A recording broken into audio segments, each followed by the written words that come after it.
ചിന്നക്കനാൽ വില്ലേജിൽ Hindustan news prints ലിമിറ്റഡിന്റെ കൈവശമുള്ള സർക്കാർ ഭൂമിയിലെ കയ്യേറ്റങ്ങൾ ഒഴിപ്പിക്കാൻ ഇടുക്കി കളക്ടർക്ക് ഹൈക്കോടതി നിർദ്ദേശം. ലാൻഡ് റവന്യൂ കമ്മീഷണറുടെ ഉത്തരവ് ചോദ്യം ചെയ്ത് സമർപ്പിച്ച ഹർജി തള്ളിക്കൊണ്ടാണ് കോടതിയുടെ നിർദ്ദേശം.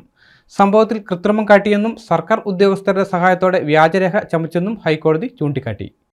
VX ആൽബിൻ, VS ബാബുരാജ് എന്നിവർ നൽകിയ ഹർജി തള്ളി acting chief justice A Muhammad Mushtaq, justice Shobhanamma Eapen എന്നിവരുൾപ്പെട്ട ഡിവിഷൻ ബെഞ്ചാണ് കയ്യേറ്റമൊഴിപ്പിക്കുവാൻ നിർദ്ദേശം നൽകിയത്.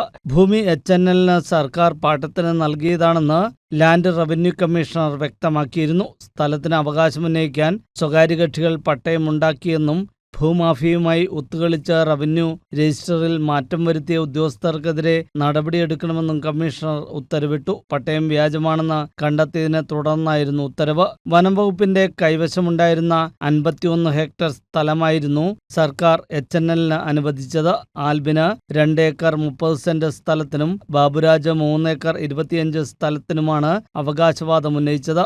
ലാൻഡ് റവന്യൂ കമ്മീഷണറുടെ ഉത്തരവിൽ തെറ്റില്ലെന്ന ഡിവിഷൻ ബെഞ്ച് വിലയിരുത്തി. കൃത്രിമം കാട്ടിയെന്നും സർക്കാർ ഉദ്യോഗസ്ഥരുടെ സഹായത്തോടെ വ്യാജരേഖ ചമച്ചെന്നും ഹൈക്കോടതി ചൂണ്ടിക്കാട്ടി. തങ്ങൾ അവകാശവാദമുന്നയിച്ച സ്ഥലത്തിന്റെ സർവേ നമ്പർ പോലും കൃത്യമാക്കാൻ ഹർജിക്കാർ ശ്രമിച്ചില്ലെന്നും കോടതി ചൂണ്ടിക്കാട്ടി. ന്യൂസ് ബ്യൂറോ, രാജകുമാരി. എല്ലായിടത്തും വൈഫൈ, എല്ലാത്തും ഇന്റർനെറ്റായേ, നാട് മുഴുവൻ ഡിജിറ്റൽ. നാട്ടാരെല്ലാം ബ്രൗസിംഗിലാണ്. എന്നാ സ്പീഡാ കേരള വിഷൻ. എല്ലാവർക്കും ഇന്റർനെറ്റാ, എല്ലായിടത്തും നെറ്റാ. കേരള വിഷൻ നവകേരള പ്ലാൻ വെറും 199 രൂപയ്ക്ക്.